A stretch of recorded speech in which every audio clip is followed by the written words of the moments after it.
What's up everyone, welcome back to my channel. My name is Suyin. Today's video is going to be an Ask Me Anything video. I've not done this in a long time, and what I did was I compiled all the questions that you asked me on Instagram. Yeah, let's get straight into it.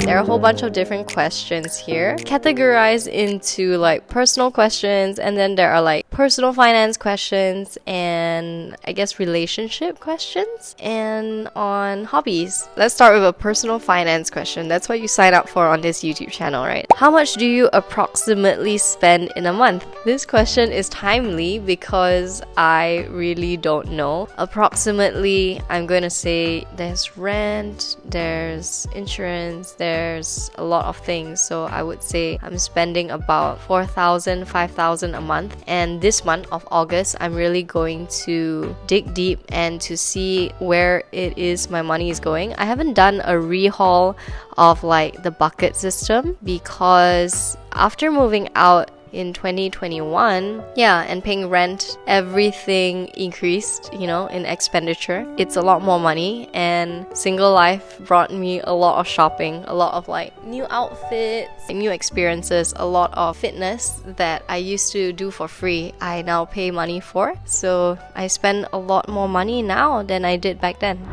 The next question is, do you enjoy reading? If so, please share 3 books that you would highly recommend. Otherwise, 3 movies. I do. I love reading, and 3 books I highly recommend are The Alchemist by Paulo Coelho. The book is a beautiful novel, and it speaks a lot about life, about manifestation, about it being written by choice. It's just a beautiful book, and I really resonate with the story. It's entertaining, it's magical as well. Another book, personal finance, of course, it is The Barefoot Investor. The Barefoot Investor is like hands down the single most important financial book I've ever read because of what it has done for me, and it is so entertaining. It is really beautifully, funnily written by Scott Pape. It's a gem for anyone, especially if you are a beginner, especially if you're a bit lost in finance. It is a gem. Another book, it's hard. I've read so many good books. I guess like what came up in mind is The Ride of a Lifetime by Bob Iger, the Disney CEO, ex-CEO, and now he's current CEO again. I really like the vulnerability he showed, and it's really cool to see all the cameos of like Steve Jobs, George Lucas, a lot of like big names, and from the perspective of like a corporate guy, it's just so interesting. I got the insight to see like what his mind is like and what's important to him. I love Disney, so it was a great fit. Movies, I mean, I can't think of any. There's so many great movies, but one that really makes me cry and one that I love watching, I haven't watched it in a while, it's called Wonder, and I love how it's showing different perspectives of the different people, the different characters in a movie. It just reminds me that life, like the events of our lives, the same event can be interpreted in many different ways. It's just a great, heartfelt family movie. How often do you plan to go to Lombok for surfing? And are you planning to hit other beaches as well? I plan to go Lombok again in August on the 21st. How often do I plan to go surfing in general? I think as often as possible. I just got a board, and it is a custom board. Thank you, Monsoon Surfer, for customizing this. Like, Bill, you're amazing. You've like studied my my surfing through the videos, where you did video analysis back in May. I think it's May. I'm super excited to bring my board out to the waters to give it a test run and to master, cross step and hopefully nosedive as well. Am I planning to hit other beaches? I would love to surf all over the world locally, hopefully by end of the year, December. I want to check out what it's like to surf in Malaysia during the monsoon season. How did you get into surfing? It was because of Zenyi. She posted an Instagram story, and I've seen that she's been surfing with like Bella Kwan, Mandy, and it just looks so fun. It's always been something that I've been interested in, but I've never done. And I saw that there was a surf camp. I asked her about it. Then I actually took the leap to do that solo trip, and I didn't know anybody, and then I decided to go for it. It's like a week surfing, and it's like hands down the best decision I've ever made for myself, for a hobby, and I loved it. I'm hooked. My whole life has changed, and I guess like it's also because I'm the sort of person who's like go, and surfing helps me slow down and really appreciate nature, appreciate the lifestyle, and it's just incredible. You need to try it. The rest of the question says, it looks so cool. Where to start and how to go about it? It is really cool. I guess like the most accessible way to do it, if it's not a surf camp with Monsoon Surfer or any other provider that is out there, I highly recommend and Bill at Monsoon Surfer and Kid. Like they're amazing. Attention to detail, hospitality, friendship is really good. They actually help us achieve our goal, which is to get better at surfing, or to get that first skill, that first step of like actually surfing. Another way to get started is like if you go to a beach and they provide like 2 hours surf course, training, whatever, like they give you an instructor to share, or a one-on-one instructor. Like that's how you go about it. Super accessible, pretty much a good deal really. Like if I'm gonna be honest, like you can get classes for reasonable prices, and you can do it all over the world for the most part. Do it. Check it out. How great are ETFs and how to start investing in ETFs? Okay, I think ETFs, exchange traded funds, like the S&P 500, there are so many of them, so many different types of ETFs. I think they're a great option for those of us who don't like to pick individual stocks, and also we don't really like mutual funds. They are a lower cost option for us to invest consistently, and I think they are really, really awesome. How to start investing in them? You're gonna need a brokerage, and there are heaps and heaps of brokerages, and I'm gonna link it up over here. Different brokerages that you can purchase ETFs. You're gonna need to know what you're buying, and I guess that's it. I'm gonna answer like that. Do you know Lisa Adulting in Singapore? Could you film something similar to that, but in the context of a Malaysian? I think I've seen her content before. I have not checked it out, but if I'm not mistaken, she does like a cost breakdown, income, expenses, maybe net worth. I'm not so sure. I'm gonna need to check it out. Can I do something similar like that? I could, but do I want to? I don't know yet. I guess like doing this is interesting because like, I put my face forward, my name, and there's like a fine line between like revealing everything and being completely authentic. So there are lines that I do need to draw, so it's up to me to decide, and I have no idea yet. Maybe one day, I don't know. What's your goal in life or career? And I suppose restarting YouTube has something to do with it. Okay, so this one, I've been like suppressing this goal for a very long time. It has been a goal that has stuck with me since I first started working. At that time, brand new, fresh graduate, very hopeful. I wanted to change the Malaysian education system for the better, to make it, fun, vibrant, improved. And that's why I joined teaching, so I could learn how it's done right in the international schools that I taught at, which were 2 Mas, 3 Mas, and they were fantastic. They really know how to build people up, not just like as students, but as strong, as fun, quirky individuals who can work in teams, who are creative, who are thoughtful and kind. Yeah, that's where I started. And then like as I grew, older and continued in my career, I felt that pull and pain of not enough money, not earning enough, right? So then I struggled. I'm like, okay, what do I do next? So I stopped teaching, I started sales, wanted to increase my income, figure out how to make money work for me, and I'm still on that journey, but it's been so much progress since those days. So I guess right now, after going through huge life changes and training, coaching, life experiences, being open to all of this and being truly myself, I know now that the larger goal for my life is to really improve lives of, well, I'm getting all shy now. Like, I really want to improve your life. And I don't know if it sounds arrogant for me to say this, but I want to improve your life by sharing, by creating content.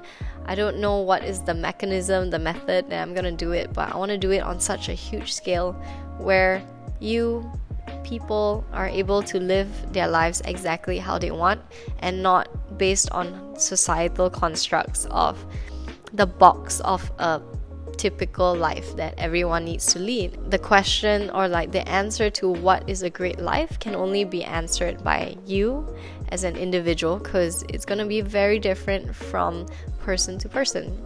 And that's what I want to do. I want to give you support. I want to give you inspiration. I want to connect you with people in your lives or people that you don't already know. This YouTube channel has everything to do with it. It is my first step. It is the way that I know how to right now. Yeah, like, as you can see, like my content, it's still, I guess, like a work in progress. I'm figuring out like what to show you, what to do with you, and it's been fun, really. Like, I know, like, sometimes I stress about it. I stress about the numbers, but ultimately it's just me and this camera, and finding a way to connect with people out there, people like you. Where have you been? Used to see your YouTube videos. Yeah, I've been around. I'm creating content again, so you'll see more of me. But previously, I was hiding from the internet. I didn't want to be online while I was going through a very difficult time. And yeah, that's it, really. What are the top 3 learnings you have switching from teaching to sales? Okay, this one is a great question. The top learning is that it is essentially the same thing, where teaching, I was dealing with people. In sales, I'm dealing with people as well. I guess like it was more predictable being a teacher, because we would cycle through teaching syllabus and content. Every single time it would be different because the students are different, so the context will be different, but the end goal remained the same, which was to, for me at least, to give the kids, the students, a really, really strong education where I wanted to inspire curiosity, fun, and connection within them. And it's really about preparing them for life and not just for the exam. But there was always an exam component where they needed to perform. And I feel now, as you know, a 31 soon to be year old woman, that it is okay to demand results from the students while working on, you know, the key thing, which is them as people and their personalities and how they work with other people. Sure, academic results aren't everything, but it is okay to demand for it, because sometimes that's what it takes, you know, like in life we have to do what it takes according to the rules of society sometimes. And as a student, really that is something we work towards. And if you're not very academic, it's okay too. It's alright to be brilliant in other things, and just because you're not good at rote learning and churning out a specific way of answering questions in an exam, it doesn't mean you're not smart. How much increment did you get from moving from education to sales? Do you have any advice? Yes, I actually took a pay cut to join sales because I came from a different industry, and it was a little bit different because I came with like an A-level salary, which was higher, and then after that it dropped to a non-A-level salary because we took away the program. Anyway, those are the details, right? You don't really need to know, but took a pay cut. And then after that, I negotiated at the end of the year, hey boss, I want that raise that I was talking about when I first started this job, can we have that discussion? And he was open to it. I didn't get exactly what I wanted, but I got pretty far in terms of a percentage, right? Yeah, I got a 40% pay raise and I was really happy about it. And after that, yeah, it's fun, right? You get to negotiate more, and negotiating a commission was what really helped me to boost my income further. And I'm very, very happy to be able to ask and demand, I guess, for what I want, and to prove that I deserve it. Yeah, I guess that's the advice. Know your worth, work for your worth as well. Before all of that, you need to be committed to the idea or the belief that you are worth it first. Okay, do you conduct any one-on-one private finance trainings? The short answer is no, I don't, but I was working on some female empowerment financial workshops with some friends. It's not out. I am the bottleneck. I'm sorry. Are you still investing in WeBull? No, I do not use WeBull. If anything, I have TD Ameritrade and Tiger Brokers. What are your financial goals for 2023? I did not set financial goals this year, and perhaps that's why I'm not really getting very far in my finances, but I do have a goal, which is to consolidate my stock portfolio. I have a goal of getting the charity portfolio started, and 2023's bucket system. Yeah, I think that's it. That's my financial goal for the year. This one is a relationship question. I guess I deserve this question, and I'm gonna answer this one here. Last question for now. I'll continue this Ask Me Anything later on. What happened in your last relationship? As you know, I had a video that I was gonna post, and what happened was I didn't decide to post it in the end because I talked to my ex and I talked to some friends, family members, and I just decided against it. Even though I felt that there was nothing wrong with the video, but just knowing that it caused people so much distress, that made me hesitate. I didn't want to do it after that, and I don't know, I'll repurpose the video or I'll refilm it from a different standpoint. And what someone told me was, your ex doesn't get the chance to tell his side of the story. So by me telling my side of the story, it's going to be, he's not able to defend himself. So from my point of view, I don't think he needs to defend himself, because whenever someone tells a story, it is from that person's perspective. So it's my perspective, and it's not necessarily the truth. There may be elements of truth to it, but it's really my reality, and it's not objective, right? It's very opinionated. It's from my experience, right? So it's only correct that it comes from my experience. I'm very careful here, but what happened in my last relationship, ultimately it did not work out. So it was due to poor communication from my part as well.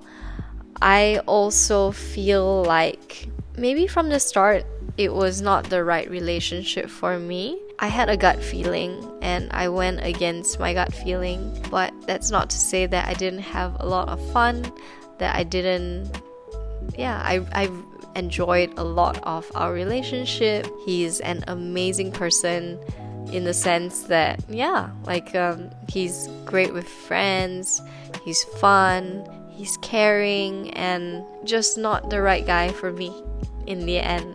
And that's okay, because there is a right guy for me, and I am excited to explore that.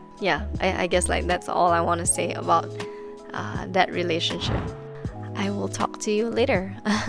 I don't know whether this is the end of the video, but I don't know how to do an Ask Me Anything video without it getting too lengthy, but let's figure it out. So I'll see you later on. Bye!